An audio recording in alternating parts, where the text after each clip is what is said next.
नमस्कार प्रिय दर्शकों, आप सभी को भगवान श्री हरि विष्णु और माँ लक्ष्मी जी की कृपा आप पर सदैव बनी रहे। बृहस्पतिवार व्रत के दोहे जो इस प्रकार है। प्रथम गिरा गणपति सुमिर गौरापति अभिराम, पवन तनय रघुवंश मणि मनमोहन घनश्याम। बृहस्पतिवार व्रत के महिमा। बृहस्पतिवार व्रत करने से मनुष्य की सभी मनोकामनाएं पूर्ण होती है। इसके व्रत करने से देवगुरु प्रसन्न होते हैं। व्रत करने वाले व्रती को विद्या बुद्धि धन धान्य पुत्र पौत्र आदि से संपन्न कर उसके सभी मनोकामनाओं को पूर्ण करते हैं। इसमें कोई संदेह नहीं है। गुरु बृहस्पति देवताओं के देवता हैं, महान शक्तिशाली हैं। जो लोग बृहस्पतिवार का व्रत करते हैं उनका परिवार सर्वदा सुखी रहता है। उनके घर में सर्वदा शांति बनी रहती है। अतएव यह व्रत सभी व्रतों में उत्तम है, बहुत ही फलदायक है। स्त्री हो या पुरुष हो, सभी के लिए यह व्रत सुखदायक एवं हितकारी है, क्योंकि इसके स्वामी देवताओं के गुरु बृहस्पति हैं। जिन लोगों ने बृहस्पतिवार का व्रत किया उन सबके मनोरथ पूर्ण हुए हैं। बृहस्पतिवार व्रत की विधि जो इस प्रकार है। जो स्त्री पुरुष बृहस्पतिवार का व्रत करे उन्हें बृहस्पतिवार के दिन सिर नहीं धोना चाहिए, अर्थात मिट्टी तथा साबुन आदि ना लगाना चाहिए। बृहस्पतिवार के व्रती को दिन में एक ही समय का आहार भोजन करना योग्य है। व्रत करने वाले को विष्णु भगवान की पूजा करनी चाहिए तथा जहाँ कोई बृहस्पति जी की मूर्ति स्थापित हो वहाँ जाकर उनकी मूर्ति का पूजन करे। जहाँ ना होवे इनके नियमानुसार तो सर्वत्र पूजा करने योग्य है। इनके व्रती को भोजन हेतु चने की दाल, चने का हलवा और केला आदि इस प्रकार पीला आहार ग्रहण करना चाहिए। व्रती को योग्य है कि उस दिन नमक का सर्वथा ही परित्याग करे। वह पीले वस्त्र पहने, पीत पुष्प ग्रहण करे, पीला फल लेवे। इस प्रकार पीला चंदन, पीला वस्त्र और पीले फूल से उनकी पूजा करे। हाथ में चने की दाल, गुड़ और पीला फूल लेकर बड़े प्रेम से बृहस्पति जी की इस कथा को मनुष्य को पीले वस्त्र में चने की दाल, बतासा धातुओं में सोना अथवा पीतल लेकर बृहस्पति भगवान को अर्पण कर उनकी पूजा करे। तत्पश्चात कथा सुने। यही बृहस्पति भगवान की पूजा की विधि कही गई। बृहस्पति भगवान की प्रसन्नता के लिए बृहस्पति के दिन व्रत करके आदि श्री विष्णु भगवान की पूजा करे। आदि ऐसा अवसर उपलब्ध ना हो तो केले के वृक्ष में जल डाले। बृहस्पति जी की कथा सुनने और पूजन करने में बृहस्पति जी की मूर्ति में, श्री विष्णु भगवान की मूर्ति में अथवा केले के वृक्ष में पूजा करने में, व्रत करने को मन वचन कर्म से सर्वथा शुद्ध रहना चाहिए। और जब तक कथा सुने वहाँ से उठे नहीं और ना ही बोले, अर्थात मौन भाव से इस प्रकार बृहस्पति जी से उनमें विश्वास और हित कामना की भावना रखें। बृहस्पति देव की प्रसन्नता के लिए व्रती को अथवा कोई भी दुखी या सुखी मनुष्य को पोखराज की अंगूठी धारण करें, जिससे बृहस्पति जी उन पर प्रसन्न होते हैं। बृहस्पति जी के लिए पीला ही नैवेद्य अर्पण करना चाहिए। बृहस्पति व्रत रख कर स्नान आदि से निवृत्त होकर इस कथा को सुने तथा पीली वस्तुओं से मूर्ति के ना होने पर केले की पूजा करें। इस प्रकार बृहस्पति जी को पीला पेड़ा, गुड़, चने की दाल, पीला वस्त्र, पीला नैवेद्य अर्पण कर अपनी भलाई के लिए बृहस्पति देव का दर्शन कर उनसे प्रार्थना करें। लोगों में वही पीला प्रसाद वितरण करें। इसमें श्रद्धा और भक्ति सहित जिनकी जितनी शक्ति हो उसके समान ही पूजा करें, जिससे बृहस्पति भगवान प्रसन्न होते हैं। बृहस्पतिवार व्रत कथा की पहली कहानी। पूर्व काल में एक बड़ा प्रतापी राजा राज्य करता था, जो बड़ा ही दानी और ब्राह्मण गुरु देवताओं तथा पितरों की पूजा करने वाला था। उसकी साधुता, धार्मिकता धार्मिकता समस्त देश में प्रसिद्ध हो गई थी। उसके द्वार से कोई भी याचक निराश होकर नहीं जाता था। वह नित्य देव मंदिरों में दर्शन करने जाता था। प्रत्येक गुरुवार को वह बृहस्पति भगवान का व्रत रखकर पीले वस्त्र, पीले फल और फूल नैवेद्य आदि से उनकी पूजा करता हुआ दीन दुखियों की सहायता में सर्वदा तल्लीन रहता था। परंतु वह जितना ही धार्मिक था, उसकी रानी उतनी ही अधार्मिक और बुद्धिहीन थी। उसे अपने राजा की यह बातें और धार्मिक दान पूर्ण करना अच्छा नहीं लगता था। वह दिन रात अपने ऐश आराम में लगी रहती थी, मन माने सब कार्य करती थी। दान पुण्य और देव दर्शन तथा दीन दुखियों की सहायता में उनका मन कदापि नहीं लगता था। वह बड़ी ही कृपण थी। वह धर्म का कार्य से राजा को भी मना करती थी और कहती थी, आप यह सब क्यों करते हैं? किंतु वह धार्मिक राजा नियमा पूर्वक अपने सब कार्य करता था। इसका यह नतीजा था कि राजा की धर्मशीलता से उस रानी का कोई भी अनिष्ट नहीं होता था। सारी प्रजा सुख से अपने अपने घरों में निवास करती थी। एक दिन राजा जब वन में शिकार को चला गया और रानी अपने दासियों सहित घर पर निवास करती थी, तब संयोगवश उस दिन वहाँ एक साधु का वेश धारण किए हुए बृहस्पति जी राजा के द्वार पर भिक्षा मांगने को आ पहुँचे। उन्होंने राजद्वार पर आकर राजा की जय मनाई और भिक्षा की याचना की। राजा तो घर पर था ही नहीं। रानी ने कहा, हे साधु जाइए, इस समय राजा यहाँ नहीं है जो भिक्षा और दान दे, बिना उनके का कौन देगा? साधु महाराज ने कहा, रानी जी आप तो बुद्धिमान हैं, मुझ भिक्षुक को कुछ भिक्षा देने में आप भी समर्थ हैं। रानी ने कहा, महाराज मैं इस तरह के झंझटों में नहीं पड़ना चाहती। इस दान पूर्ण सूत्र में बहुत घबरा गई हूँ। व्यर्थ एक पावरा खड़ा रहता है, फिर मुझे गृह के कामों में अवकाश नहीं मिलता है। यह सब काम राजा साहब करते हैं, उन्हीं के लिए योग्य है। परंतु मैं समझती हूँ कि इस धनी से तो निर्धन रहना ही अच्छा है, क्योंकि यह सब बहुत बखेरा मुझे तो अच्छा नहीं लगता। क्या आप कोई ऐसा उपाय जानते हैं जिससे यह सारा धन नष्ट हो जाए, मुझे शांति और चैन मिले?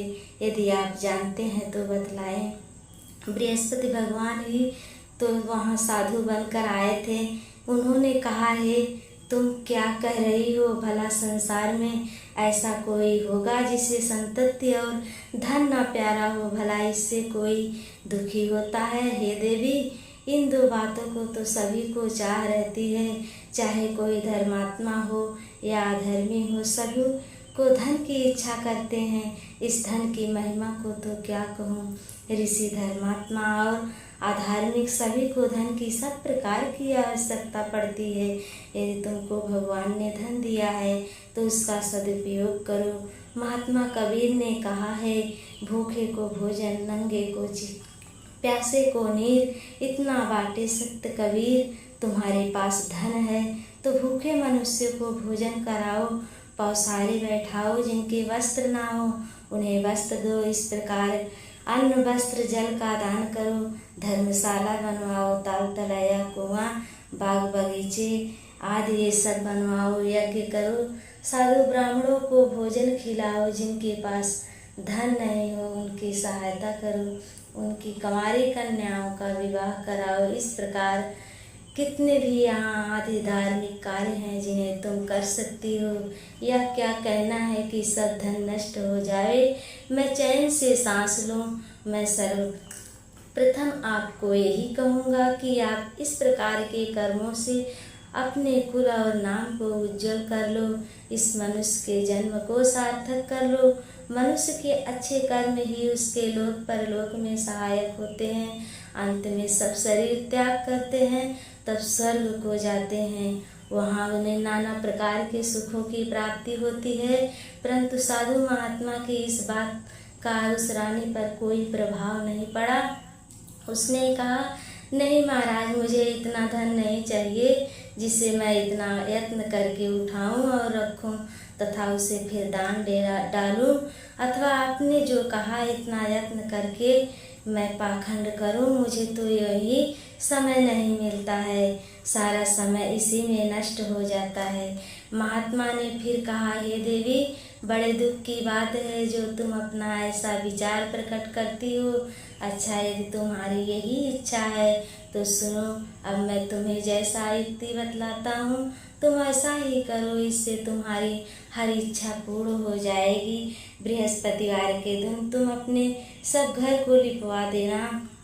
स्नान करके पहले अपने सिर के बालों को अच्छी तरह से धो देना। महाराज बृहस्पतिवार के दिन बाल बनवाया करें और भोजन में मांस मदिरा का सेवन किया करें तथा धोबी को बुलवाकर वस्त्रों को धुलने के लिए दिया करें। साथ बृहस्पतिवार को यदि तुम ऐसा कर सकोगी तो तुम्हारा यह सब धन नष्ट हो जाएगा, इसमें कुछ संदेह नहीं है। यह कहकर वह महात्मा तो चले गए। रानी ने उस बात को अपने मन में रख लिया।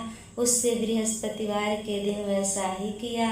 फिर तो बृहस्पति देव उस पर कुपित हो गए। 3 बृहस्पतिवार पूरा होते उसका राज्यपाट सब नष्ट हो गया। यहाँ तक कि रानी के घर में खाने तक का समय का ठिकाना नहीं रह गया। उसके सुख चैन के दिन दूर हो गए। दोनों समय की कौन कहे, एक समय के खाने के लाले पड़ गए। तब राजा ने व्याकुल होकर रानी से कहा, हे रानी जी, आप तो यहाँ रहिए, परंतु अब मुझे यहाँ नहीं रहा जाएगा, क्योंकि यहाँ तो मुझको सब लोग जानते हैं, जिससे कोई उपाय से यहाँ कोई काम धंधा करके अपनी जीविका नहीं चला सकता। इसलिए किसी दूसरे देश में जाऊँगा, जहाँ खाने पीने या नौकरी करके अपने दिन व्यतीत करूँगा। कहा कि देश चोरी परदेश भिक्षा, शास्त्र में कहा है कि दूर चले जाने पर मनुष्य के दिन दूर हो जाते हैं।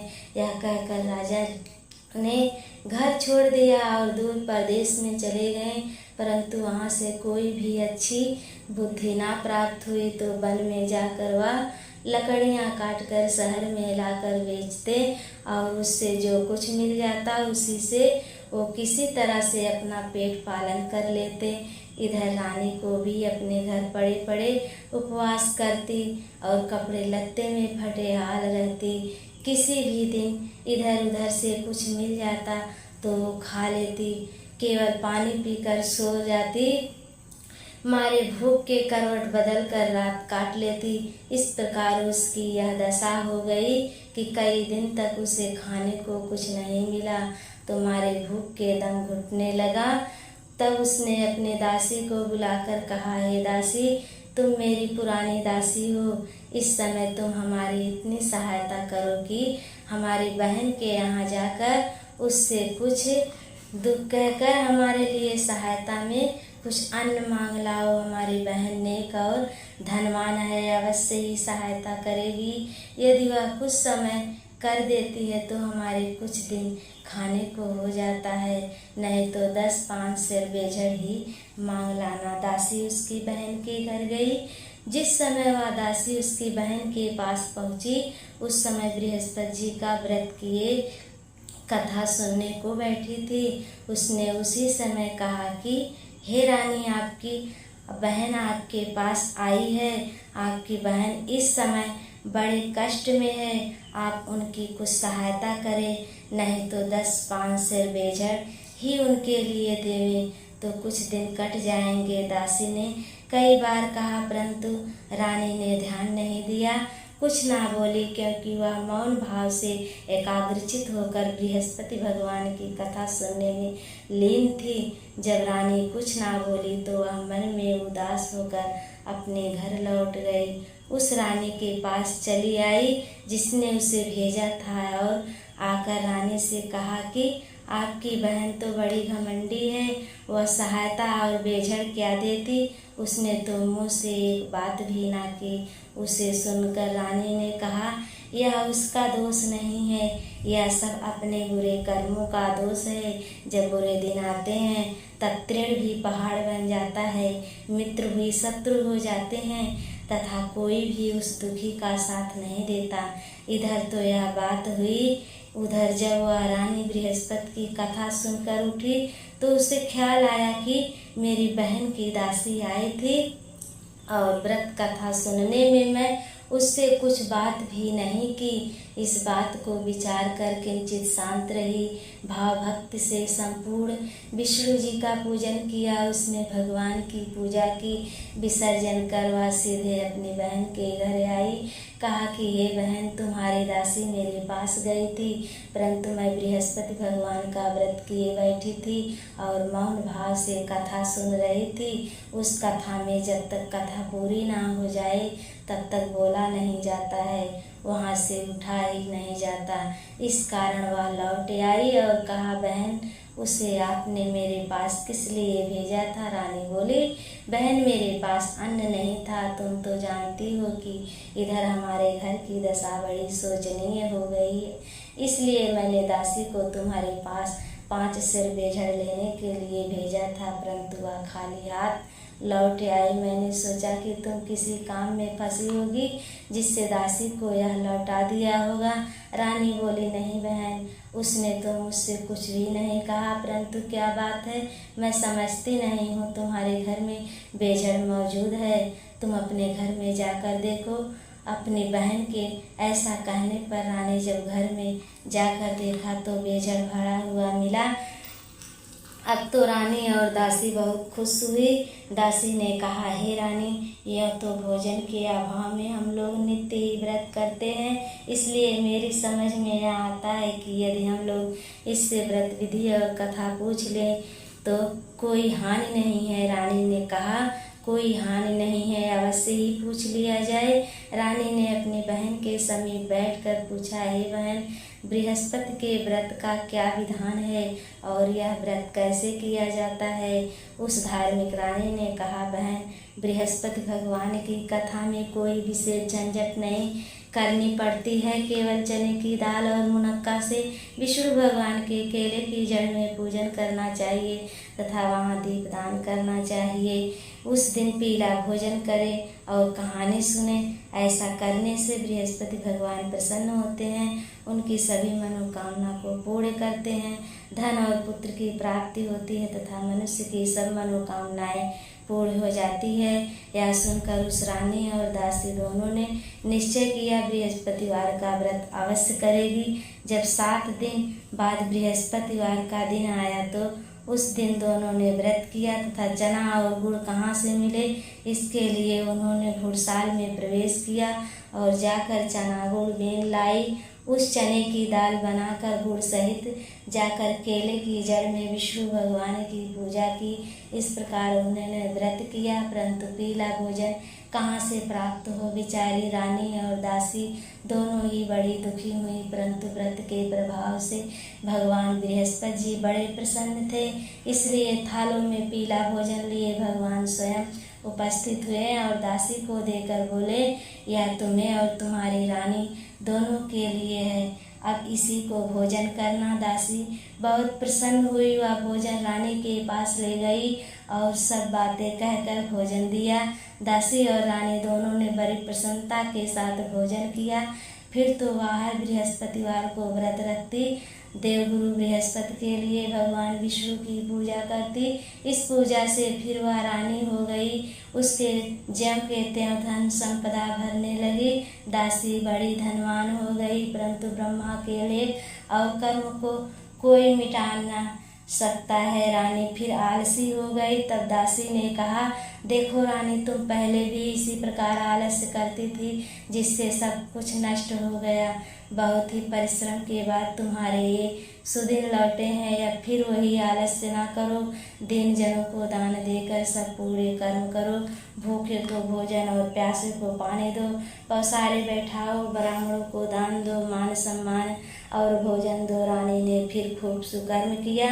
उसका यश फैल गया। वह अपने पति राजा के लिए चिंता में पड़ी कि राजा कैसे होंगे। उसने बृहस्पति गुरु जी से राजा के मिलने की प्रार्थना की।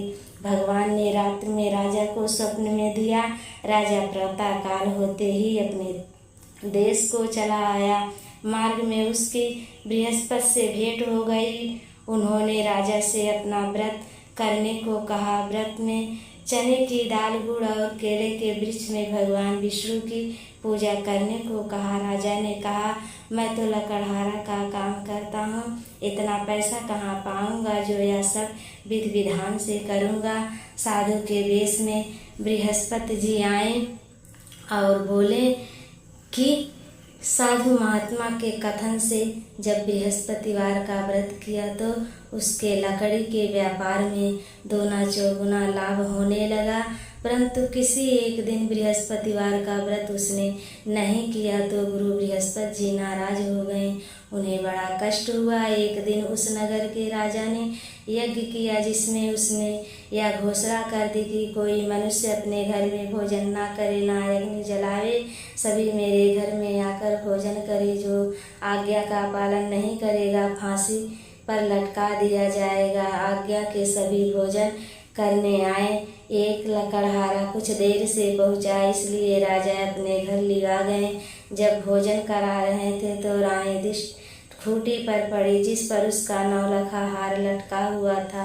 वह ना दिखा। रानी ने सोचा इसी मनुष्य ने हार चुरा लिया। फिर उसी समय उसको जेल खाने में डाल दिया। जब राजा जेल खाने में गया तो विचार करने लगा कि ना जाने किस जन्म के दुष्कर्म से मुझे यह फल प्राप्त हुआ। उसी समय बृहस्पति जी साधु के वेश में उसके समक्ष आए और कहें कि तुमने बृहस्पति जी का व्रत नहीं किया, इसी से तुमको यह दुख प्राप्त हुआ। खैर अब कल बृहस्पतिवार है, इसी जेल खाने के दरवाजे पर तुमको पड़ा हुआ 4 पैसा मिलेगा, उसी से तुम व्रत कर लेना। उधर राजा को स्वप्न में कहा कि हे राजा, तुमने जिस व्यक्ति को जेल खाने में डाला है वह सर्वथा निर्दोष है, वह राजा है, उसको छोड़ दो। रानी का हार कोठी पर टंगा है, यदि नहीं छोड़ोगे तो तुम्हारा राज्य नष्ट हो जाएगा। राजा ने स्वप्न में देखकर सवेरे उठकर देखा तो हार खूंटी पर दिखा। उसे देखकर राजा बहुत प्रसन्न होकर लकड़हारे को बुलाकर क्षमा मांगी तथा उसे राजा के योग्य सुंदर वस्त्र आभूषण देकर विदा किया। राजा अपने नगर को चला गया। जब वहां पहुंचा तो क्यों देखता है कि यहाँ सब कुछ छाया हुआ है। चलते चलते वह घर पर आए। यहाँ रानी ने राजा के स्वागत पहले ही दासी को द्वार पर भेज दिया था। दासी बड़ी स्वागत से राजा को महल में लिवाए आई। राजा ने क्रुद्ध होकर रानी से पूछा, यह सब धन वैभव तुमको किस प्रकार मिला? उसने कहा, यह सब बृहस्पति गुरु के प्रभाव से। राजा ने कहा, बड़ी अच्छी बात है, अब मैं भी नियम पूर्वक करूँगा। यहाँ तक कि सर्वदा राजा के दुपट्टे में चने की दाल बधी रहती। दिन में 3 बार गुरु महाराज की कहानी कहा करता था। एक दिन महाराजा घोड़े पर सवार होकर अपनी बहन के घर उसे देखने चला। मार्ग में उसे देखा कि एक मुर्दे को लेकर कुछ लोग शमशान जा रहे थे। राजा ने कहा कि अरे भाइयों, जरा ठहर जाओ, बृहस्पति भगवान की कथा सुन लो। सब को आश्चर्य हुआ कि परंतु राजा ने सुनकर सबको रोक लिया और कहानी प्रारंभ की। जब कहानी आधी हुई तो मुर्दा हिलने लगा। जब कहानी समाप्त हुई तो राम राम कह के उठ खड़ा हुआ। राजा वहां से आगे बढ़ा तो एक किसान को हल जोत रहा। राजा उसी को कहानी सुनानी चाही तो कहा, वाह, मैं अपने हल चलाऊं कि तुम्हारी कहानी सुनो। राजा ज्यों ही आगे बढ़ा, उसके हल के बैलों में एक बैल पछाड़ खाकर गिर गया। उसके पेट में भयंकर दर्द होने लगा। उसी समय उसकी माँ उसके जलपान के लिए रोटी पानी लेकर आई थी तो उसके पेट में दर्द होता पाया। जब पूछा तो बेटे ने सब कुछ बताया। बुढ़िया ने दौड़कर उस घुड़सवार राजा को बुलाई और कहा कि मैं आपकी कहानी सुनूंगी, मुझे सुनाओ। राजा बुढ़िया के खेत पर कहानी सुनाने को लौट आया। ज्यों कहानी कहने लगा, उस किसान का बैल खड़ा हुआ तब किसान के पेट का दर्द भी बंद हो गया। राजा अपनी बहन के घर आया। बहन ने उसका बड़ा स्वागत किया। समाचारों के आदान प्रदान तथा परस्पर वार्तालाप करते हुए सुख से सोकर सब रात्रि बिताई। दूसरे दिन सवेरा होने पर राजा उठा तथा अन्य सभी लोग उसने उठकर अपने काम काज को करने लगे। जब राजा, जो गुरु बृहस्पति का बड़ा ही भक्त था, अपनी बहन से कहा, हे बहन, बृहस्पति देव की कथा मनुष्य की सुनाना चाहता हूँ जिससे भोजन ना किया हो। बहन ने कहा, भैया यह बहुत ही तड़के लोग हैं जो लोग भोजन कर लेते हैं फिर कोई काम तलाश करते हैं। उनसे देखा कि पड़ोस में जो कुम्हार रहता था उसका बेटा बहुत ही बीमार था, जिसने 3 दिन से घर में भोजन नहीं किया हुआ था। रानी ने कुम्हार से कहा कि तुम मेरे भाई की बृहस्पतिवार की कहानी सुन लो, क्योंकि तुम लोगों ने अभी तक भोजन और जलपान नहीं किया है। कुम्हार ने कहा, बहुत ठीक है। राजा से कहानी सुनने को आया। राजा ने उसके घर पर जाकर बृहस्पति की कहानी सुनाई। उसके प्रताप से उसके लड़के की सारी बीमारी दूर हो गई, उसे आराम हो गया। लोग राजा से प्रार्थना करने लगे। जब दूसरे दिन राजा अपने घर को चलना चाहा तो उसने अपने बहन से चलने को कहा। बहन ने अपनी सास से जब आज्ञा मांगी तो उसने कहा, अच्छा तू चली जा, बल्कि तेरे बच्चे नहीं जाएंगे क्योंकि आपके भाई के कोई संतान नहीं है। तो उसने कहा, भैया मैं तो चलूँगी परंतु मेरे कोई बच्चे नहीं चलेंगे। तब भाई ने बोला, तुम ही चलकर क्या करोगी जब कोई बच्चे नहीं चलेंगे। वह राजा अपने घर को लौटा और दुखी मन से रानी से कहा, हे रानी, हम संतानहीन हैं, इसीलिए हमारे घर कोई आना नहीं चाहता है। रानी ने कहा, घबराइए नहीं, बृहस्पति भगवान की कृपा से हमें भी संतान प्राप्त होगी। फिर उसी रात में राजा को संतान प्राप्त होने के लिए स्वप्न हुआ। रानी गर्भवती हुई। ठीक उसी 9वें महीने उसे पुत्र की प्राप्ति हुई। रानी की बहन भी आई और सब लोग जो उनके संतानहीन होने से घृणा करते थे वे लज्जित हुए और घर आकर खान पान में सम्मिलित हुए। राजा रानी को बधाई देने लगे। इस प्रकार बृहस्पतिवार का व्रत करने से गुरु बृहस्पति मनुष्य के सब मनोकामनाएं को पूर्ण करते हैं। बोलो बृहस्पति भगवान की जय।